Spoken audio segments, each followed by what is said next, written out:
Hello. A lot of people would like to know facts on the new Fujifilm X-T4. Of course, I don't know if it's going to be called the X-T4, and of course, nobody does either, except for a few folks in Japan. Obviously so. However, there are a few facts out there. But from one specific fact, I can actually give you very specific information about what that will actually say about the new Fujifilm X-T4. And that's actually very revealing and very important. It's also, too, the specific time frame, this window that the camera is coming out in conjunction with the fact that it is a much larger battery. Now, people know that the new X-T4, whatever they're going to call it, has a larger battery, but they're completely incorrect about it having a larger battery. It has absolutely not a single damn thing to do with it being able to get more shots off, which of course it will resultantly. But the reason why it's a larger battery because it actually has a different low discharge profile.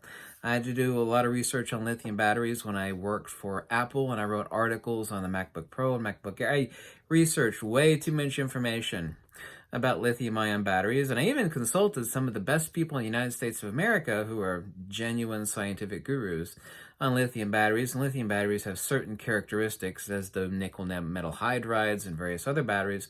But the reason why it's a larger battery is it's going to be a hardcore sports action slash wildlife camera. Of course, hardcore sports action camera is also the exact same thing for photojournalism, but specifically this window and the fact that it's a larger battery, Fujifilm would not miss this window because the next one, and Fujifilm throughout the past, even in the days of film, had followed Nikon and Canon on various other fronts. But it was also a huge PR win for them to come out with a very specific camera right before the Olympics. Canon is doing it with their recently announced new flagship camera. Nikon is going to do the same. Nikon has never, ever missed the Olympics. They always bring out their magnificent flagship Nikon D5, Nikon D4, right before the Olympics. Fujifilm is doing the exact same thing.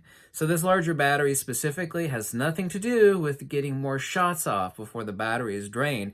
It actually has to do with the low discharge profile. When you're actually doing hardcore sports action photojournalism, when you're ripping them off, and by the way, the X-T3, obviously, certainly so, is extremely capable.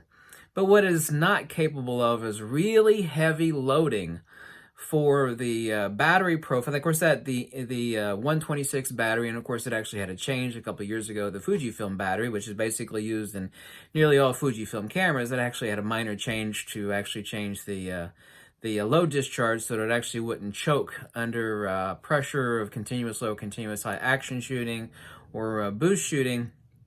You could actually have by the way, the same milliamperage battery, but it actually has a different output for load.